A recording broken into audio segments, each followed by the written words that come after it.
आइए उस वचन में जाने से पहले अपनी आंखों को बंद करेंगे, सिरों को झुकाएंगे, खुदावंद की प्रेजेंस में जाएंगे। हालेलुया।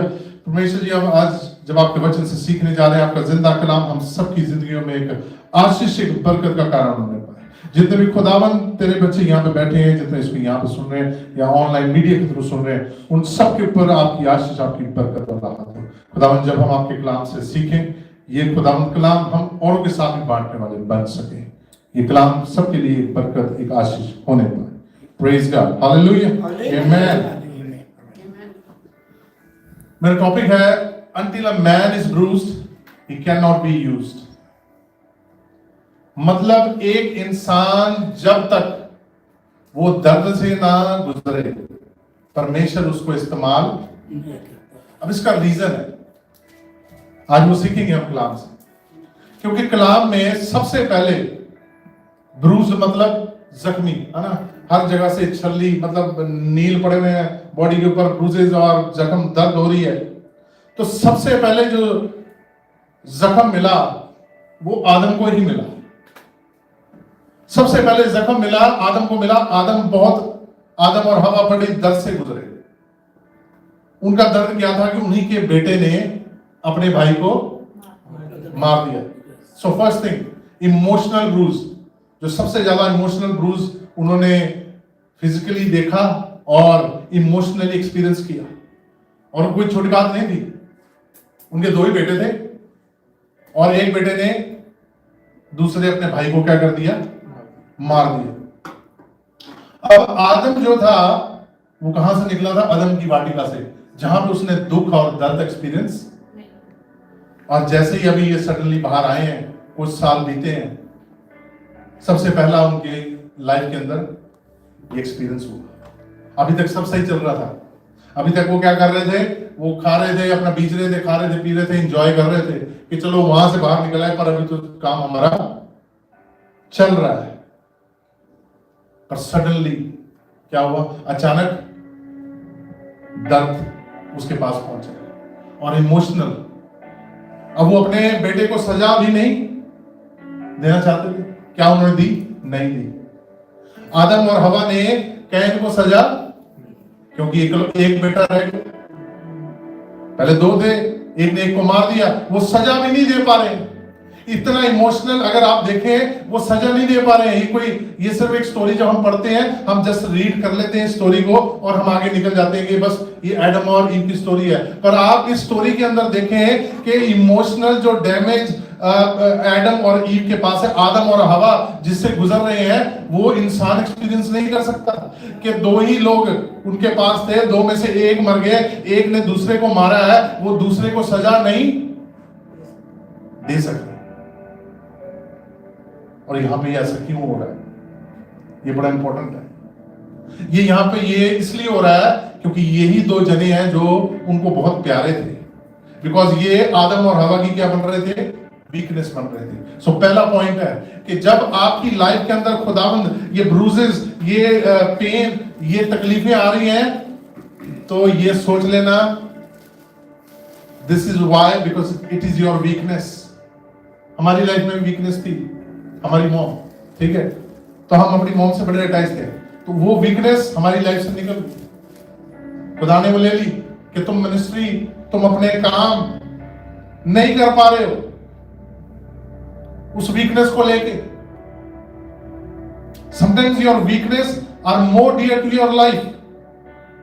और खुदावंद आपको यूज करना चाहता है, परमेश्वर आपको इस्तेमाल करना चाहता है। उसके प्लान्स आपके लिए बड़े हैं, जो प्लान्स आप अपनी लाइफ के अंदर नहीं समझ पा रहे हैं। आदम इस चीज को नहीं समझ पाया, हवा इसको नहीं समझ पाई। इसको किसने समझा? अब्राहम ने समझा। जब उसके पास ये जख्म पहुंचने वाला था, तो वो समझ गया कि खुदा मेरे को क्या कर रहा है, मुझे इस जख्म को अपने शरीर पे लेने से पहले इसको पास करना है, इस टेस्ट को पास करना है। हालेलुया। आदम ने अब्राहम ने क्या किया? खुदा ने कहा कि अपना बेटा मुझे दे दे। अब्राहम ने क्या कहा? ले ले। उसने अपनी वीकनेस को क्या बना लिया? स्ट्रेंथ बना लिया। हालेलुया। और जब उसने अपनी वीकनेस को स्ट्रेंथ बना लिया, तो आज हम जानते हैं कि वो कहां पे बैठा है? कहते हैं कि इब्राहिम की गोद में जाके सबने बैठना है। हालेलुया। आपकी लाइफ में अगर चल रही है वीकनेस, डजंट मैटर, कोई भी हो सकती है, फाइनेंशियल हो सकती है, फिजिकल हो सकती है, बीमारी हो सकती है, कुछ भी हो सकती है, let your weakness handle bye God. ये जो पेन है, ये जो परेशानी है, ये थोड़े टाइम के लिए है, क्योंकि इससे जब आप निकलेंगे, इससे जब आप गुजर जाएंगे, ईमानदारी में चलते हुए परमेश्वर के साथ एकदम वफादारी में चलते, फेथफुलनेस बहुत इंपॉर्टेंट है विद गॉड। हम कॉम्प्रोमाइज करने में बिल्कुल समय नहीं लगाते। छोटी सी एग्जांपल होती है, एक बताता हूं मैं, कि 3 बंदे खड़े हैं, चुगली कर रहे हैं। चुगली का मतलब होता है किसी के बारे में झूठी का बातें करना। ये मैं आपको क्लियर कर दूं, बुराई करना, झूठी बात। बुराई मतलब झूठी बात। अगर आप किसी के बारे में कोई सही इंफॉर्मेशन दे रहे हैं, वो डिफरेंट है, पर अगर आप किसी के बारे में झूठी बात कोई कर रहे हैं, तो वो चुगली में आती है, वो बुराई में आती है। कर रहे हैं और आपने उस बात के अंदर क्या बोल दी? आप खड़े हैं, आपके बहुत प्रिय, आपने सिर्फ इतना बोल दिया, हाँ जी, तो क्या हो गया? आप उनके साथ हो गए। आपने बुराई नहीं की, आपने कुछ नहीं बोला, सिर्फ आपने हाँ जी बोला है, यस बोला है, आप इसका मतलब एग्री हो गए। आप इतनी पवित्रताई से चल रहे थे, आप रेगुलर बाइबल पढ़ते हैं, दुआ करते हैं, परमेश्वर की प्रेजेंस में चलते हैं, और आपके सर्कल में 4 लोग हैं जो ये काम कर रहे हैं, और आपका वो सर्कल भी अच्छा है। उन्होंने बोला कुछ और आपने क्या कर लिया? एग्री कर लिया। आप गुनाह में फंस गए, आपकी पवित्रताई गई। आपको फिर से स्टार्ट करना पड़ेगा, restart. Because as soon as we sin, जैसे ही हम इतनी सी बात भी बोलते हैं, शैतान का खड़ा होता है। कितनी दूर हमसे, कितनी दूर है? आपको क्या लगता है शैतान हमसे कितनी दूर होगा? आपकी परछाई आपसे कितनी दूर है? शैडो कितनी दूर है आपकी? बिल्कुल साथ। बहुत सारे कहते हैं शैतान तुम्हारे पास ही नहीं आ सकता। अरे भाई, जैसे आप छोटा सा भी गुनाह करते हैं, वो आपके पास खड़ा होता है। वो वेट इस चीज की कर रहा होता है। वो आपको क्या लगता है वो दुनिया के लोगों के पास है? नहीं, वो धर्मी जनों के पास घूम रहा है। वो जो चर्च, वो जो मसीह में है, उनके आसपास घूमता रहता है कि कब ये गलती करें और कब मैं इनको अपने ट्रैप में, कब मैं इनको अपने चंगुल में फंसाऊं। आदम और हवा के लिए ये बड़ा टेम्पटिंग टाइम था। एक बेटा मर गया और एक को खुदा ने क्या कर दिया? कर्ज कर दिया। आदम से ये गलती हुई क्योंकि वो अपनी वीकनेसेस के ऊपर काम पहली गलती से तब भी नहीं किया, सेकंड में उसने तब भी नहीं किया। दैट मीन्स जो हमारे इमोशनल डिसीजन है वो हमें पाप की ओर खींचते हैं। जब हम इमोशनल होकर डिसीजन लेते हैं और बोलते हैं कि जब माँ बाप बन जाते हैं उसके बाद इमोशन ज्यादा हो जाते हैं, राइट? ऐसे होता है। उससे पहले फिर भी हम थोड़े से अच्छे होते हैं, पर जब हम माँ बाप बन जाते हैं तो हमारे डिसीजंस इमोशंस के ऊपर बेस्ड ज्यादा होते हैं, क्योंकि हम अपने बच्चों की तरफ लीन करते हैं। पर बाइबल इसका भी एग्जांपल देती है। इब्राहिम ने कितने साल बाद बरकत को पाया है, पर उसने अपने फेथ को अपने इमोशंस के साथ क्लैश होने नहीं दिया।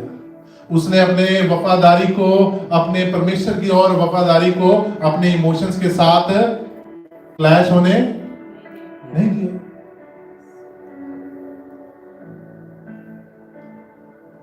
But bruises will not defeat you. आपकी जो दर्द है आपके विश्वास को वचन बताता है कि नहीं हरा सकती, क्योंकि खुदा ने उसके बाद आपको इस्तेमाल करना है। जोसेफ, फिजिकल ब्रूसेस के बारे में पहले बात करते हैं। जोसेफ को उसके भाइयों ने क्या किया उसके साथ? सबसे करीबी क्या होते हैं? फैमिली होती है। उसके भाइयों ने उसको फिजिकली तो डैमेज किया ही किया, इमोशनली भी क्या कर दिया। मैं अगर सोचूं उस स्टोरी के बारे में, हम सिर्फ पढ़ लेते हैं चीजें, हम बाइबल को रीड करते हैं बाइबल स्टोरी, और हम बोलते हैं कि ये जोसेफ की स्टोरी है। जैसे आज जमाइमा पढ़ रही थी डैनियल के बारे में, राइट। ये हम बच्चों के लिए भी स्टोरी है, हमारे लिए भी स्टोरी है।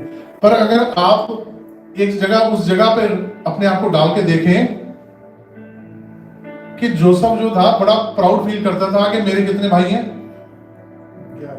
कितने भाई हैं उसके, और उसके भाई कैसे थे, बड़े तगड़े अच्छे हट्टे कट्टे भाई। और वो अपने फ्रेंड सर्कल में बोलता होगा कि मेरे इतने भाई हैं। वो इमोशनली, क्योंकि सबसे छोटा था वो, इमोशनली उनसे कितना अटैच था, वो प्राउड फील करता था हमेशा कि मेरे इतने भाई हैं, और मेरे भाई मेरी सपोर्ट में हमेशा क्या करेंगे, खड़े रहेंगे। यहां पे जोसेफ की क्या होगी, वीकनेस स्टार्ट होगी, इमोशंस प्ले करने लगे। परमेश्वर जो उसके हमेशा साथ रहा, उसके पैदा होने से पहले, उससे ज्यादा उसके मन में यही ख्याल आते होंगे कि मेरे कितने भाई हैं, कितने भाई हैं, सभी बोले। अगर 2-3 हो तो वो भी बड़ी बात होती है, बड़े सब बोलते हो मेरे 4 भाई हैं, हम 4 भाई हैं, हम 5 भाई हैं, हम ऐसे हैं, हम वैसे हैं। ये इंसान का नेचर है। खुदा ने कहा you need to be bruised. Joseph को सबसे पहले क्या किया उन्होंने, सगे भाइयों ने क्या किया, उन्होंने, सभी बोलेंगे क्या किया, उन्होंने मारा। फिजिकली कितने तरीके से मारा, इतनी बुरी तरीके से मारा कि वो खड्डे में पड़ा बेहोश। अब देखो वो 6 फुट के होंगे या 5 फुट के 5 फुट 10 इंच के भी होंगे, उससे एज में भी बड़े थे, तो उन सब ने अगर उसको एक थप्पड़ मारा होगा तो 11 जनों के कितने थप्पड़ हो गए, 11 स्लैप्स। और वो छोटा था तो उसको कितनी उसकी चोट लगी होगी, और उसके बाद एक थप्पड़ तो किसी ने मारा नहीं होगा, क्योंकि उससे जेलसी कर रहे थे। अब जेलसी का रीजन क्या था कि उसने एक विजन देख लिया था। Sometimes when you are walking with God and when you listening to God, people will jealous you. जब आप परमेश्वर की आवाज को सुन रहे होंगे, उस आवाज के पीछे चल रहे होंगे, तो लोग आपसे जेलसी करेंगे। वो आपके बारे में बुराई करेंगे। भले आपके सगे हो, भले आपके फ्रेंड सर्कल हो, भले आपके रिश्तेदार हो, कोई भी हो। अगर आप अपने रिश्तेदारों को खुश रखना चाहते हैं, अपने फ्रेंड सर्कल को खुश रखना चाहते हैं, तो फिर आपको अपने कान बंद करने पड़ेंगे जो परमेश्वर की आवाज है। पर अगर आप परमेश्वर की आवाज को सुनते हैं और चलते हैं, तो आपके रिश्तेदार 100% आपसे खुश, आपका फ्रेंड सर्कल आपसे खुश नहीं होगा, आपके आसपास का लोग आपसे खुश, क्योंकि वो दुनिया में चल रहे हैं और आप परमेश्वर की आवाज में चल रहे हैं। हालेलुया। अब यूसुफ इमोशनल डैमेज हुआ उसके सबसे पहले, क्यों? क्योंकि वही इमोशन उसके सबसे ज्यादा वीक थे, कि उसी के भाइयों ने उसको मारा। अब उसको मारवाने के लिए वो किसी और को भी कह सकते थे कि भाई ये ऐसा करना, 2-4 बंदे जाओ, तुम्हें पैसे देते हैं और हमारे भाई को मार के कहीं पे फेंक दो। पर खुदा ने क्या किया? मैं आपको इसलिए आज ये बता रहा हूं कि आपकी लाइफ में अगर हो चुका है तो डोंट वरी, अगर होने वाला है तब भी don't worry, God is preparing. हमने कुछ साल पहले हमने एक प्ले किया था, द चीजल, है ना, यहाँ पे चर्च में क्रिसमस पे किया था। उसमें क्या था कि जो वो एक आदमी है, वो बड़ा मोटा है, तो उसके अंदर से बुराइयां बहुत सारी बढ़ के वो मोटा हो जाता है। तो खुदा क्या कर रहा है, एक हथौड़ी छेना लेके उसको क्या कर रहा है, निकाल रहा है, तो वो दर्द होगी। तो यूसुफ की लाइफ में भी यही हो रहा था, खुदा उन चीजों को निकाल रहा था, क्योंक't खुदा ने उसको बोला था कि मैं तुझे एक विजन दिखाने जा रहा हूं। ये नहीं समझेंगे, इनके बस की बात नहीं। Joseph went to emotional damage, emotional bruises, उसके बाद फिजिकल ब्रूसेस। फिजिकल ब्रूसेस कैसे आए? उसकी चोटें लगी, वो खड्डे में पड़ा है, और खड्डे से उसको निकाल के कहीं अस्पताल नहीं पहुंचा, वो कहीं हॉस्पिटल में नहीं पहुंचा, वो कहां पहुंच गया? गुलामों की मंडी में, उसको बेच दिया। गुलामों की मंडी में। अब अगर आपने नहीं देखा, कभी YouTube पे देख लेना, डॉक्यूमेंट्रीज वीडियोस बनाए हुए कईयों ने, उसमें देखना कि वहां पे कैसा सलूक किया जाता है,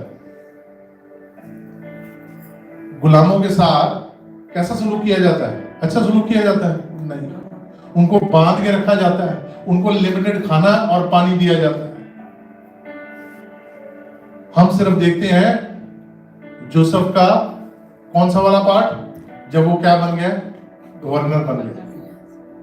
पर हम ये नहीं देख रहे कि कितने दर्द, कितनी परेशानी, इमोशनल टॉर्चर उसने सहा before reaching to that point. आज की मसीह पेन नहीं झेलना चाहते। जैसे ही पेन आता है, अरे शैतान ने अटैक कर दिया, पादरी साहब ऐसे कर दो, पादरी साहब ऐसे कर दो, शैतान ऐसे कर रहा है हमारी लाइफ में। Let it be, it's not always devil. Sometime God wants your bad things to leave your body. आपके आसपास से, आपकी जिंदगी से खुदा, कई बार हमारे ऐसे लोग हमारे सर्कल से चल जाते हैं जिन्हें हमें लगता है कि ये तो हमारे लिए बहुत इंपॉर्टेंट थे, ये हमारे बहुत प्रिय थे, और खुदा उनको दूर कर रहा है सर्कल में से। क्यों कर रहा है? क्योंकि आपका सर्कल चेंज होने वाला है। हालेलुया। आपका लेवल अप होने वाला है। हालेलुया। आपको खुदा जिस लेवल पे लेके जाने वाला है, वहां पे ये सर्कल की चीजें नहीं चलने वाली। आई नो, हमारे बीच में सिस्टर चंदी बैठी है, कंपनी में काम करती है। तो जब इन्हें कंपनी में स्टार्ट किया था तो सर्कल और था, राइट। जब कुछ साल बाद प्रमोशन हुई तो सर्कल और हो गया, अब फिर प्रमोशन हुई तो सर्कल और हो गया। अब वो सर्कल में जाके आप नहीं बैठते हैं जहां से आपने स्टार्ट किया था, क्योंकि अब आपको वहां बैठना है जहां पे प्रमोशन आपकी की गई है, और वहां के लोगों के साथ आपको बैठना है, उठना है, उनके साथ काम करना है। हाँ, आप उनके साथ नाराज नहीं है, आप उनके साथ गुस्सा नहीं है, आप उनके साथ क्या कहते हैं, बदसलूकी नहीं करेंगे, बट आप उनके साथ उठ बैठ नहीं सकते। आपको वो मिलेंगे, आप उनको ग्रीट करेंगे, आप उनको अच्छे से बुलाएंगे, राइट। बट आप उनके साथ अब क्या नहीं रख सकते, एवरीडे फेलोशिप नहीं रख सकते, because you have been promoted. जब आपकी प्रमोशन हो जाती है तो आपको उस जगह को छोड़ना, आपको उस जगह के लोगों को छोड़ना पड़ता है। That is mean of getting bruises. Joseph के साथ हुआ, इमोशनल फिजिकल दोनों हुआ। जोसेफ ने इस सफर को किया, 40 साल लगे। 40 साल बाद जोसेफ कहां बैठा है? गवर्नर की पोजीशन पे, सबसे ऊपर। कौन आगे उसके सामने खड़े हैं, झुके हुए हैं? वही भाई, वही। अब वो क्या कर रहा है? अच्छा, वो उसको नहीं पहचानते हैं क्योंकि उन्होंने छोटे को किया था, वो बड़ा हो गया, और वो उनको पहचानता है, और खुदा ने उसकी वीकनेस खत्म कर दी। अब वो इमोशनल नहीं हो रहा उनके लिए, और उनके लिए उसका कंसर्न है। इसलिए खुदा कहता है कि आपके डिसीजन इमोशंस के बीच में नहीं होने चाहिए, इमोशंस के थ्रू नहीं होने चाहिए। आप अपने सर्कल को छोड़ रहे हैं, पर आप उनको याद रखेंगे। जब आपको खुदा उठाएगा तो जब वो उनको जरूरत पड़े तो आप उनकी हेल्प करेंगे। Praise God, hallelujah. तब तक खुदा ने इस्तेमाल नहीं किया यूसुफ को जब तक वो पूरे तरीके से जख्मी होके तैयार नहीं हो गया। आपकी सफरिंग साल की हो सकती है, 2 साल की हो सकती है, 3 साल की, 5 साल की, 7 साल की, 10 साल की, पर इतनी लंबी नहीं होगी कि आपकी जिंदगी खत्म होने से पहले खुदा आपको उसका अजर ना दे। हालेलुया। क्योंकि खुदा ने आपके लिए प्लान बना रखा है। यिर्मयाह में कहता है कि I have a plan for your prosperity. मेरे जो प्लान है तेरे लिए तरक्की के, अच्छाई के हैं। खुदा के प्लान्स हैं, वो खुदा के प्लान ऐसे नहीं जाएंगे ज़ाहिर, क्योंकि उसने प्लान कर रखा है। उसके बाद जो सेंटर पॉइंट है, सेंटर पॉइंट कौन था? सबसे ज्यादा ब्रूजेस, सबसे ज्यादा जख्म किसने सहे? यीशु नासरी। Hallelujah, hallelujah, hallelujah. आज अगर यीशु नासरी ने वो जख्म ना सहे होते, until unless he was bruised, you wouldn't be here, है ना? अगर उसने इतने जख्म ना, इतनी मार ना सही होती, तो हम यहाँ पे होते? हमें क्रिश्चियनिटी का सी भी नहीं पता होता। हमारे पापों की माफी किस लिए मिली? क्योंकि उसने, खुदा ने तब तक यीशु को कामिल नहीं किया, तब तक उसका वो जो फाइनल काम खत्म नहीं हुआ, जब तक वो जख्मी क्रूज के ऊपर। खुदा ने तब तक नहीं कहा कि तेरा काम डन, पिता ने तब तक नहीं कहा कि तेरा काम डन। सीधा क्रूज पे भी चढ़ा सकते थे कि नहीं? बाकियों के साथ ऐसे ही होता था। बाकियों को जब सजा मिलती थी वहां पे रोमन्स टाइम में, तो वो क्या करते थे? अगर आपकी मौत की सजा दी गई है, क्रूज की दी गई है, तो वो आपको क्रूज पे सीधा कील ठोक के आपके नीज ब्रेक करके आपको लटका देंगे। पर यहां पे हम देखते हैं कि यीशु के साथ डिफरेंट हुआ है। यीशु को छलनी छलनी उसको जख्मी किया गया है, ब्रूज किया गया है। यहां पर भी बड़ा इंपॉर्टेंट काम इमोशंस का था। मां मरियम, कोई भी इमेजिन नहीं कर सकता मरियम की पेन को। कोई लोग कहते हैं कि हम कर सकते हैं, कोई नहीं कर सकता। कोई नहीं बता सकता कि मरियम कितने दर्द से गुजरी होगी जब वो देख रही है कि उसके बेटे को, जो उसका पहला बेटा, जो उसका बड़ा बेटा है, जो उसको कैसे मिला है। छोटी बात नहीं है। कैसे मिला उसको? खुदा की ओर से। ऐसे नहीं है, शादी से नहीं मिला है, खुदा का। ये कितना उसके लिए प्रीशियस था। बचपन में कहते हैं कि मरियम उसको बड़ा संभाल के रखती थी। परेशान हो गए थे जब वो मेले के अंदर गुम हो गया यीशु, यूसुफ और मरियम। It's not easy. उसके इमोशंस, मरियम के इमोशंस, जब वो कोड़े मार रहे थे, उसका मांस निकल रहा है, खून बह रहा है, चीख नहीं निकल रही है, यीशु चीख नहीं रहा है, पर मरियम उसको महसूस कर पा रही है कि उसके अंदर उसको दर्द हो रहा है। It's not easy. खुदा ने कहा कि ये इमोशनल बॉन्ड जब तक ब्रेक नहीं होगा, तब तक काम कंप्लीट नहीं होगा। हमारे थोड़ी सी कुछ चोट हो जाए तो हम कितना परेशान रहते हैं। पर मरियम उस समय, मरियम वहां बैठी पिता से प्रार्थना कर रही होगी।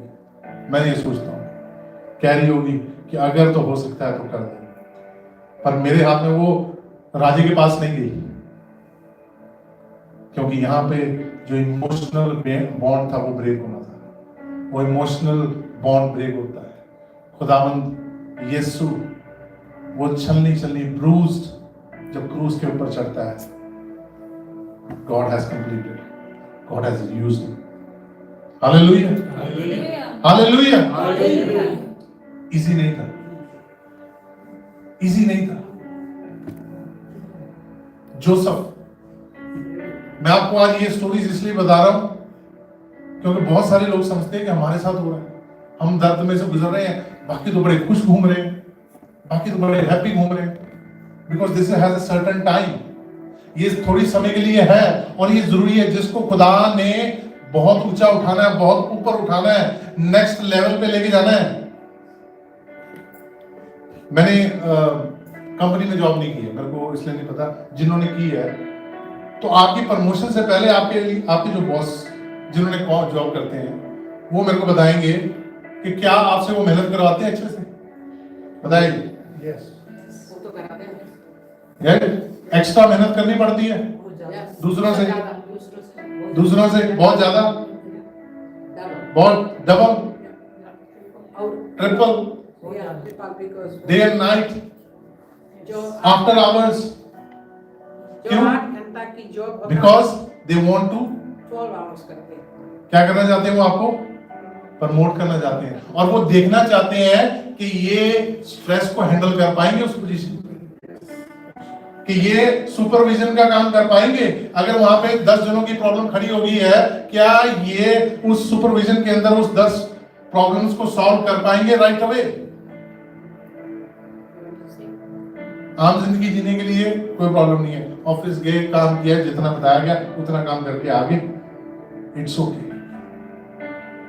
अगर आपकी लाइफ के अंदर ट्रबल्स एवरीडे आ रही है, एवरीडे चल रही है, कुछ ना कुछ हो रहा है, God is moving you to the next level. Promotion बड़ी जल्दी आने वाली है।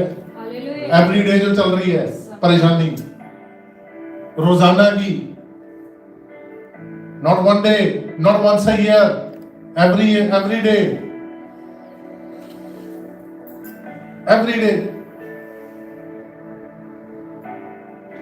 Every day.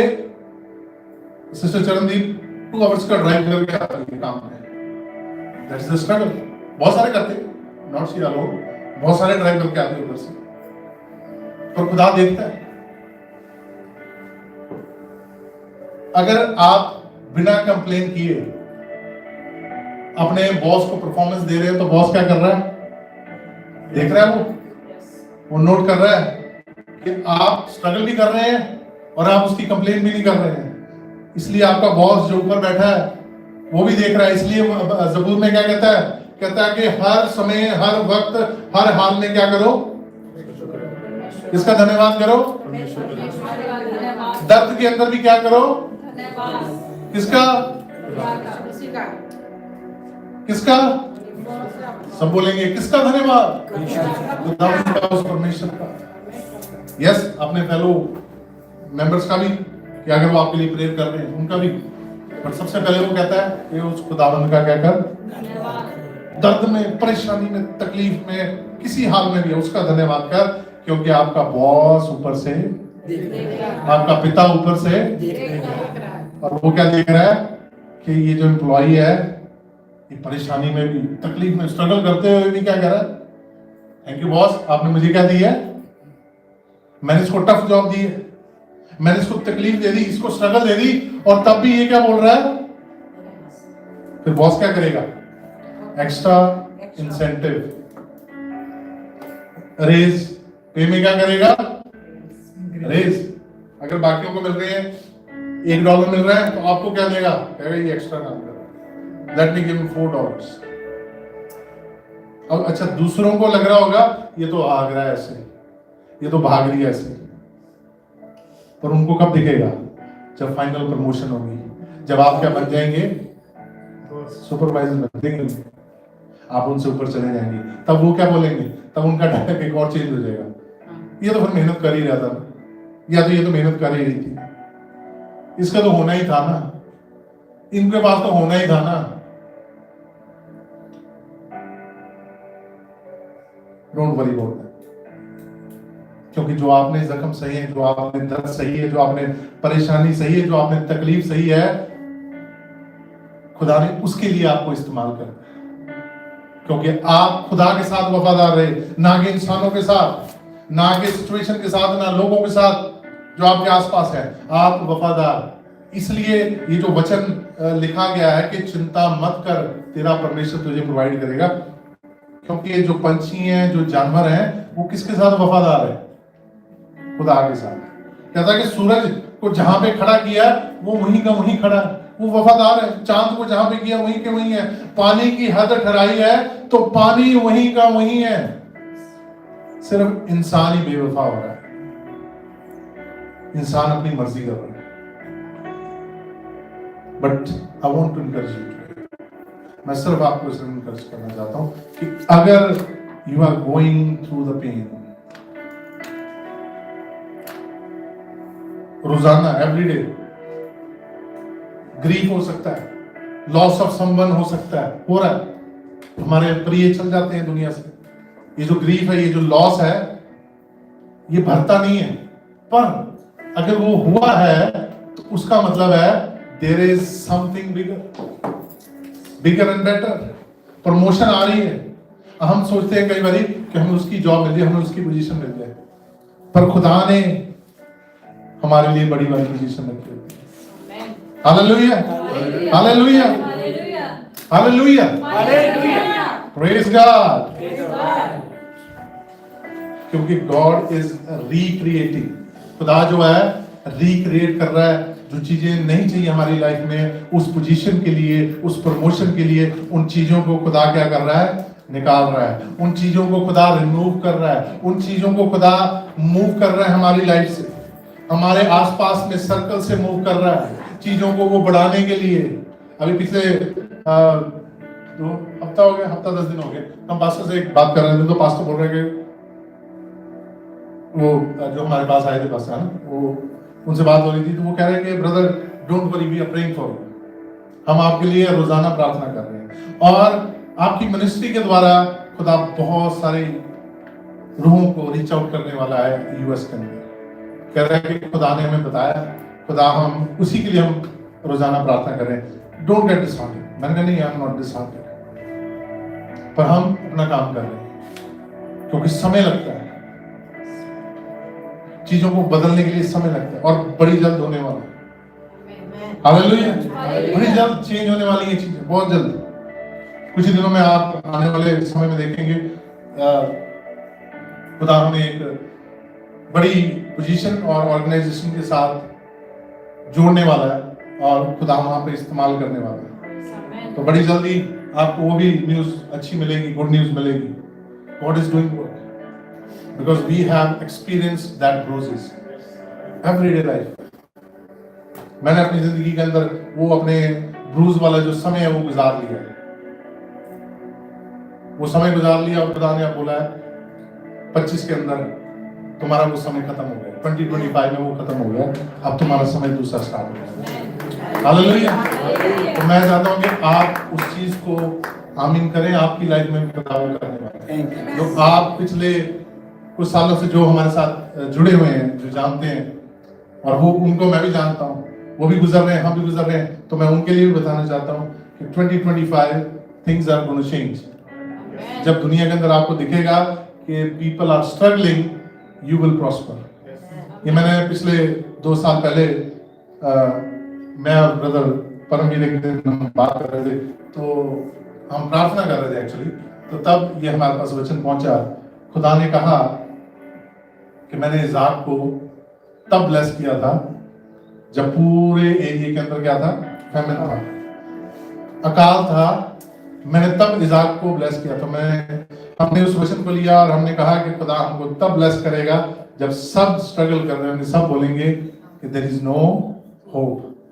और खुदा क्या कहता है, तब तुम बीजना, वहीं पे बीजना जहां पे अकाल होगा, जहां पे फैमिन होगा, मैं तुम्हें कैसे ब्लेस करूंगा, 100%। हालेलुया। तो इस चर्च के द्वारा खुदा तब यूज करके जाएगा, तब आप लोगों को खुदा इस्तेमाल करेगा। बस आप रेडी हो जाएं, रेडी कर लें अपने आप को, खुदा आपको इस्तेमाल करेगा, नॉट जस्ट इस पुलपट को, पर आपको भी इस्तेमाल करेगा। हर एक मेंबर को खुदा इस्तेमाल करने वाला, यूज करने वाला अपनी ग्लोरी के लिए, क्योंकि खुदा ने सबकी लाइफ को मूव किया है।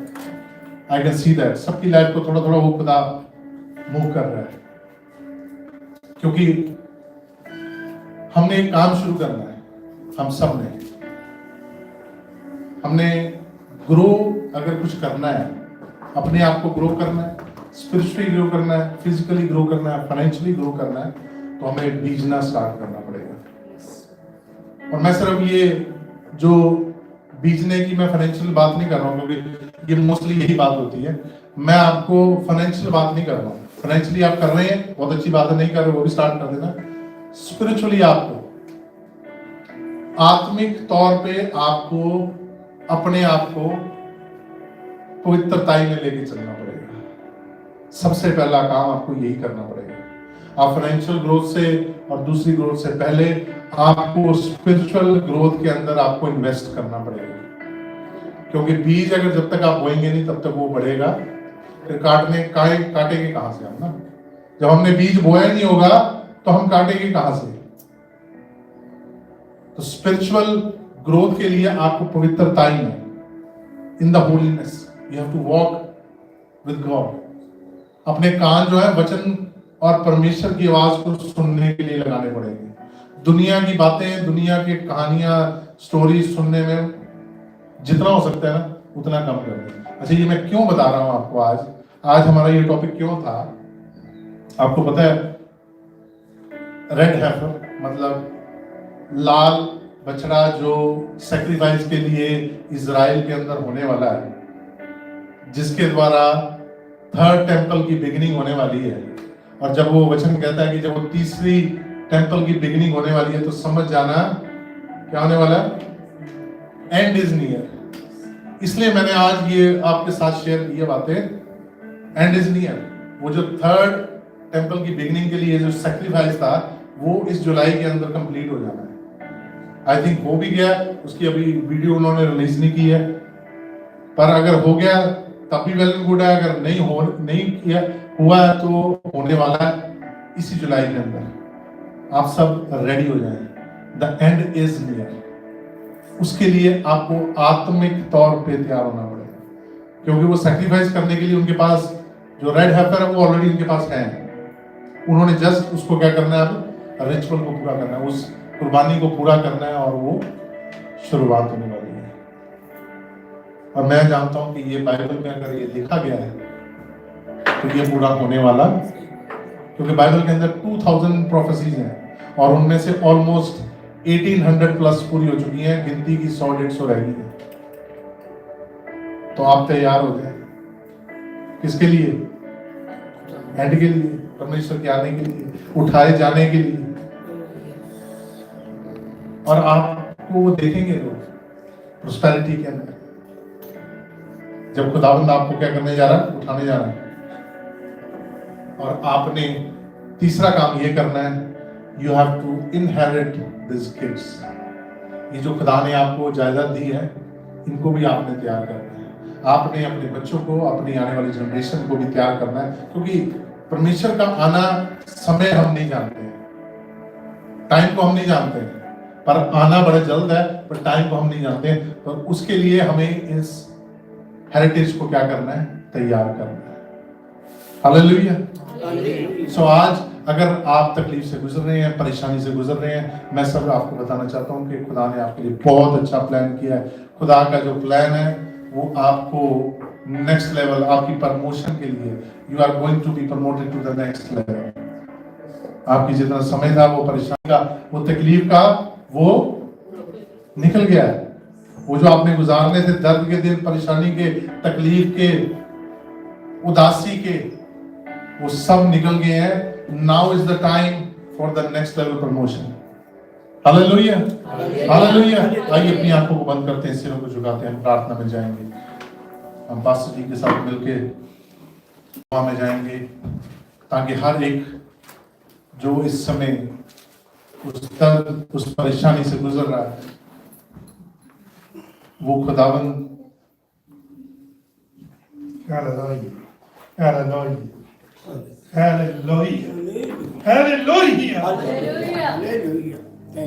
ओ दया से भरे हुए खुदा, सर्वशक्तिमान परमेश्वर, मैं फिर से तेरा धन्यवाद करता हूँ खुदावंद। आज जहाँ कहीं खुदावंद मेरी आवाज पहुंच रही है खुदावंद, जो ऑनलाइन लोग खुदावंद सुन रहे हैं, देख रहे हैं खुदावंद, आज अपन मैं टूटे हुए मन से खुदावंद, जेकर कोई दुखी है इसी वक्त खुदावंद उसके दुख को दूर कर दे। जे कोई परेशानी में है खुदावंद, उसकी परेशानी को दूर कर दे। कोई जॉबलेस है खुदावंद, उसके लिए जॉब खुदावंद प्रोवाइड कर दे। खुदावंद तेरे वचन से हम सीख रहे थे, तू प्रोवाइडर है खुदावंद। एक चैप्टर तूने खुदावंद इसलिए यीशु तूने लिख दिया कि चिंता मत करो, किसी बात की भी चिंता मत करो। फिर भी हमें कहता है कि सिर्फ तेरी अरदास, तेरी प्रार्थना मेरे सामने प्रस्तुत की जाए खुदावंद।